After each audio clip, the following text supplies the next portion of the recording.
മഹാഭാരത യുദ്ധത്തിനു ശേഷം നടന്ന അദ്ഭുതം അറിയാമോ? മഹാഭാരത യുദ്ധക്കളത്തിൽ ധർമ്മം വിജയിച്ചപ്പോൾ അർജുനന്റെ രഥം വിജയശ്രീ ലാളിതമായി നിന്നു. അതിൽ നിന്നും ഇറങ്ങാൻ നേരം അർജുനൻ തന്റെ സാരഥിയായ ശ്രീകൃഷ്ണനോട് പറഞ്ഞു, ഭഗവാനെ, അങ്ങ് ആദ്യം രഥത്തിൽ നിന്നിറങ്ങൂ, ശേഷം ഞാൻ ഇറങ്ങാം.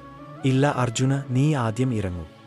ഭഗവാന്റെ വാക്കുകൾ ശിരസാവഹിച്ച് അർജുനൻ രഥത്തിൽ നിന്നിറങ്ങി.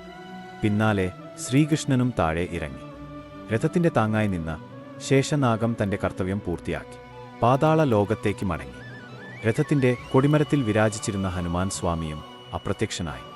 അർജുനനെ അല്പദൂരത്തേക്ക് മാറ്റി നിർത്തി ശ്രീകൃഷ്ണൻ ഒരു നിമിഷം രഥത്തിലേക്ക് നോക്കി.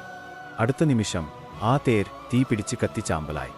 അർജുനൻ ഞെട്ടലോടെ ചോദിച്ചു, ഭഗവാനെ, എന്താണ് സംഭവിച്ചത്? എന്റെ രഥം എന്തിനാണ് ഇങ്ങനെ കത്തി നശിച്ചത്? അർജുന, ഭീഷ്മരുടെയും ദ്രോണരുടെയും കർണന്റെയും ദിവ്യായുധങ്ങൾ ഈ രഥത്തെ എന്നെ കത്തി ചാമ്പലാക്കേണ്ടതായിരുന്നു.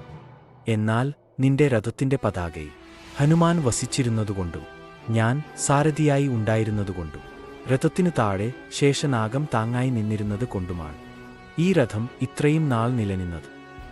എന്റെയും ഹനുമാന്റെയും ശേഷനാഗത്തിന്റെയും സംരക്ഷണം പിൻവലിച്ചപ്പോൾ ആ രഥം അതിലേറ്റിരുന്ന പ്രഹരങ്ങളെ താങ്ങാനാകാതെ കത്തി നശിച്ചു. അർജുനൻ അദ്ഭുതത്തോടെ ഭഗവാനെ നോക്കി. തന്റെ വിജയം തന്റെ മാത്രം കഴിവുകൊണ്ടല്ലെന്ന് അയാൾക്ക് ബോധ്യമായി. യുദ്ധത്തിൽ നേരിട്ട് പടവെട്ടിയ അർജുനൻ ഒരു യോദ്ധാവ് എന്ന നിലയിൽ അതിശക്തനായിരുന്നു. എന്നാൽ ആ രഥം തകരാതെ കാത്തതും അർജുനന് വിജയം നേടിക്കൊടുത്തതും ശ്രീകൃഷ്ണന്റെ ദിവ്യശക്തിയും മാർഗനിർദ്ദേശങ്ങളും കൂടാതെ ഹനുമാന്റെയും ശേഷനാഗന്റെയും സാന്നിധ്യമായിരുന്നു. ഓരോരുത്തരുടെയും പങ്ക് എത്ര വലുതായിരുന്നു എന്ന് ഈ സംഭവം ഓർമ്മിപ്പിക്കുന്നു.